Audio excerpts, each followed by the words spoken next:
राज ठाकरे यांनी लवचिक राजकारण करण्याचे संकेत आपल्या एक्स पोस्टमधून दिलेत। लवचिक भूमिका घेतली तरी देखील ती स्वतःच्या स्वार्थासाठी नसेल अशी पोस्ट राज ठाकरेंनी लिहिली आहे। आरपार बदललेल्या राजकारणामध्ये शब्द देऊन सांगतो असाही विश्वास राज ठाकरेंनी द्यायचा प्रयत्न केलाय।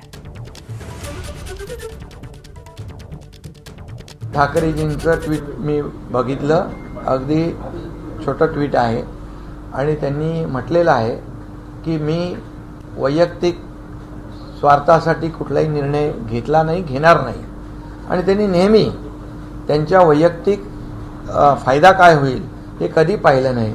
त्यांनी व्यापक भूमिका अगोदर पण जेव्हा प्रधानमंत्री नरेंद्र मोदीजी च्या लोकसभेच्या वेळेस घेतली होती, विकासाच्या मुद्द्यावर विधानसभेला पण घेतली होती।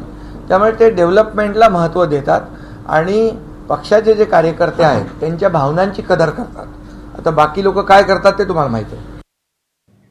दरम्यान राज ठाकरे यांच्या लवचिकतेच्या याच एक्स पोस्टवरती शिवसेनेच्या प्रताप सरनाईक, गुलाबराव पाटील आणि भाजपचे नेते चंद्रशेखर बावनकुळे यांनी काय म्हटलंय बघूया।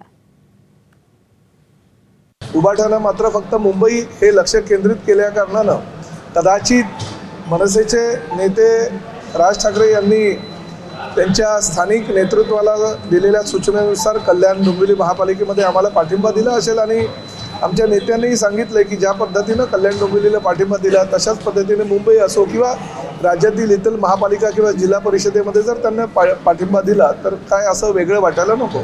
त्यामुळे त्यांचा पाठिंबा आम्हाला नेहमीच असतो। गेल्या 8 वर्षापूर्वी झालेल्या ठाणे महापालिकेच्या निवडणुकीमध्ये सुद्धा मनसेच्या प्रमुखांनी आम्हाला पाठिंबा दिलाच होता। हे बघा, आता ते दोघं जण एकत्र आलेले, त्याला काय प्रत्येकाचा विचार आहे, कोणी कोणाबरोबर एकत्र। राजकारणामध्ये काही सांगता येत नाही, कोण कधी कोणाबरोबर जाईल।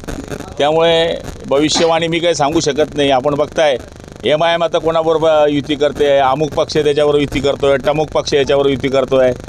त्यामुळे राजकारणामध्ये असं काही कन्फर्म सांगू शकत नाही म्हणून की मैं इसके साथ ही रहूंगा।